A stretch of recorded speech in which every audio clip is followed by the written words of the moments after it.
Yes, ma'am. I have started. Miss, my screen is visible. Program. Yes, it's visible. Yes, it is visible. Okay. So here I have declared an abstract class name bank, and in it I declared the abstract method, that is abstract int interest rate. So it is providing 100% abstraction in this case,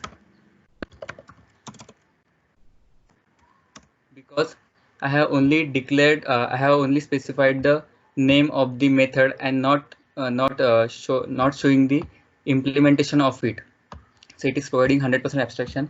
And as I told you that whenever you are extending the abstract class in another class, then you must override its abstract method. Okay, so in this class PNB, I am overriding the int interest rate method of this class bank. Okay, you are getting it now, ma'am? Am I audible? Yes, you are audible. Okay, ma'am. And in the next class, in class SBI, I am again extending the class bank and overriding its method, that is int interest rate. Okay, and in this int interest rate method, I am returning some value, that is interest rate for PNB bank. It can vary if your set is different.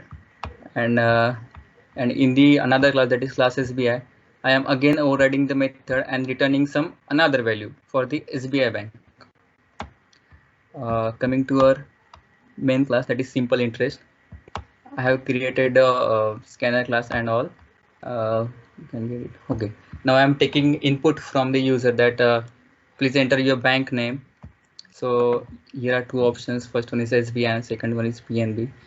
I have added the method here. It is not part of abstract class, but I have defined it. If you entered bank name in capital, sorry, in smaller case, in lower case, it will convert the SBI to uppercase, so that it will be user friendly. Even if the user entered the bank name in a lower case, it will automatically convert into uppercase. Okay, coming to a switch case, you know all about switch case. In switch case, I have taken the input from bank N and I have defined two cases here. First one is SBI. If user enter the SBI, then SBI class object will be created and it will call the interest rate method of this SBI class, and it will return 8, that is the interest rate of the SBI. Okay, and after this step, it will directly jump to the interest rate method and will return and will take the value from this method, that is rate equal, and you can see here rate equal to 8 will be returned in the rate, and it will directly come up here and it will ask for the principal.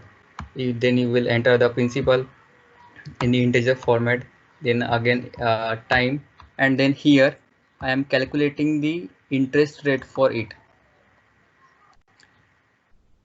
Sorry, actually I am calling the calculate interest method of it.